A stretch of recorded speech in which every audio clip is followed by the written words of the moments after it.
Uma prova também, ó, de 2009, analista de planejamento, de orçamento e finanças públicas, São Paulo. Assinale abaixo a opção que contém afirmação falsa. Nós temos aqui na letra A. O que é muito importante, às vezes você vê a palavra falso, ó, você marcar, porque às vezes está lá na letra D, na letra E, né? Às vezes a pessoa que desapercebe qual foi a pergunta, né? E toda hora tem que ficar o quê? Marcando que a ideia, o objetivo é encontrar uma questão incorreta. Letra A. A contabilidade é mantida para as entidades. Os sócios ou cotistas destas não se confundem para efeito contábil com aquelas. Isso aqui é o nosso princípio da entidade. Então ele só está comentando sobre esse princípio. Está correto a letra A. Letra B. Para a contabilidade, a entidade é um organismo vivo que irá operar por período indeterminado de tempo, até que surjam fortes evidências em contrário. Isso aqui, ó, são estudos que são feitos pela resolução 774, tá? Que esclarece os princípios.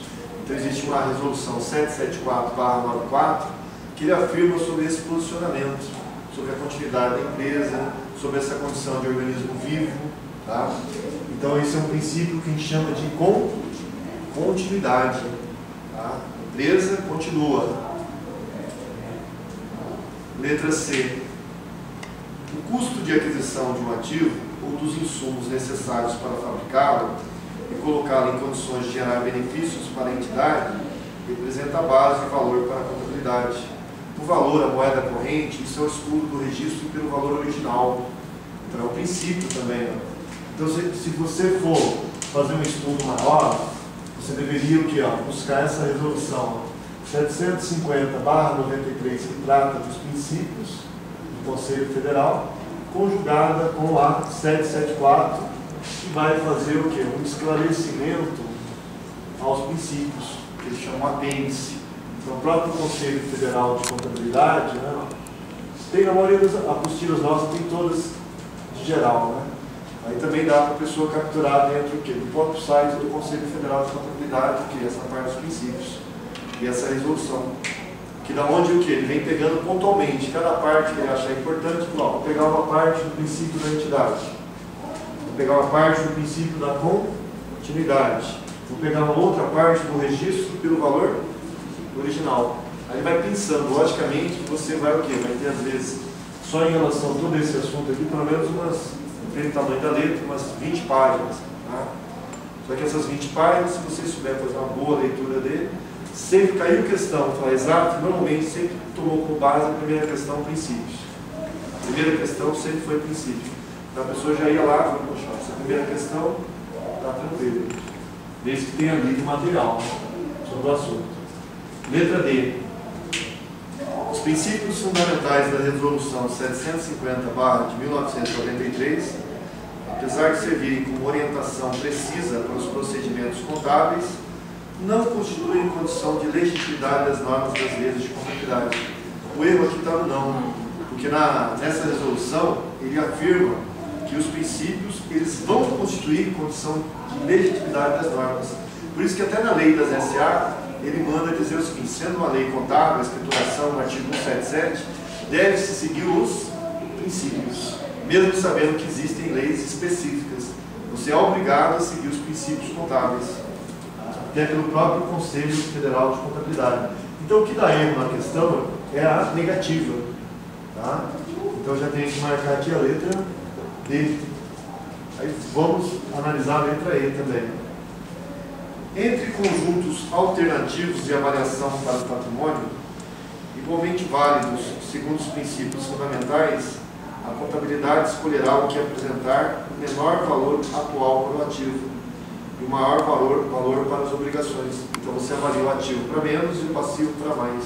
Isso é o que a gente chama de princípio da prudência. Tá certo? Também é questão.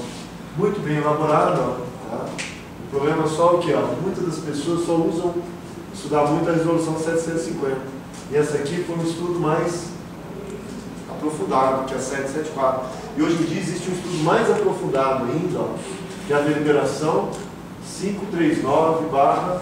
2008 da CVM.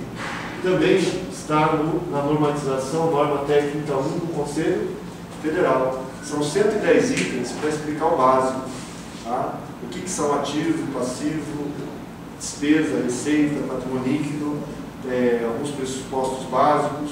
Então, o estudo básico do padrão internacional hoje, eles estão normatizados ou pela deliberação 539 da CVM ou pela norma técnica 1. A tendência de cair esse documento vai ser começar a cada vez ser maior, por causa da introdução dos padrões internacionais. Então, a partir de 2010, todas essas companhias já são obrigadas a manter esses padrões. Isso aí vai disseminar também para as outras empresas também, porque são o quê? Uma excelência contábil em relação a informações patrimoniais.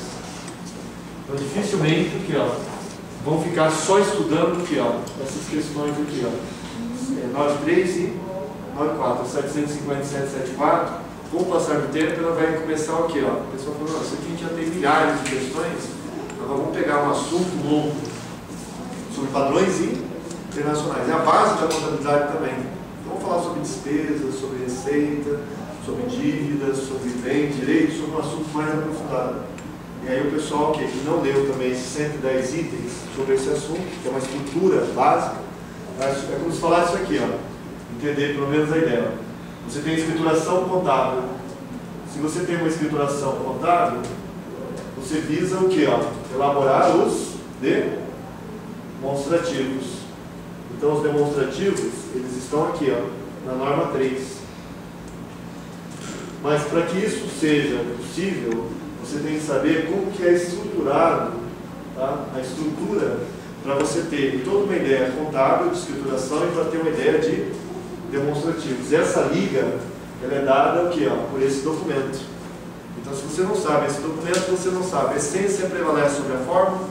Aí ele explica o arrendamento mercantil, da condição de assinar só um contrato de arrendamento financeiro com opção de compra daqui 20 anos do imóvel.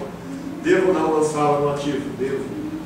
Tendo em base o quê? Ó? A base da contabilidade. A essência prevalece sobre a forma. Dos 110 itens, 10 é sobre esse assunto. Fora outros assuntos, né, ó, que vêm sobre despesa e receita. É importante, ó, eu pelo menos considero o seguinte: se eu quero aprender contabilidade, eu tenho que saber a base. Qual que é a maior dificuldade hoje em qualquer curso? Tá? O pessoal já quer as leis. Tá? Você já chega e fala, não, vai entender o princípio, vamos entender umas normas e depois vamos para a lei. A pessoa fala, não, vamos ler a lei logo, né? Vamos terminar logo isso aí. Tá? Não é bem assim. Porque a maior parte das questões mais fáceis, que tem muitas questões fáceis, estão nos princípios e nessa ideia básica. Porque é como se eu falar, vamos só ler aqui a lei das SA, por que vou aprender escrituração e aprender a estrutura? A base.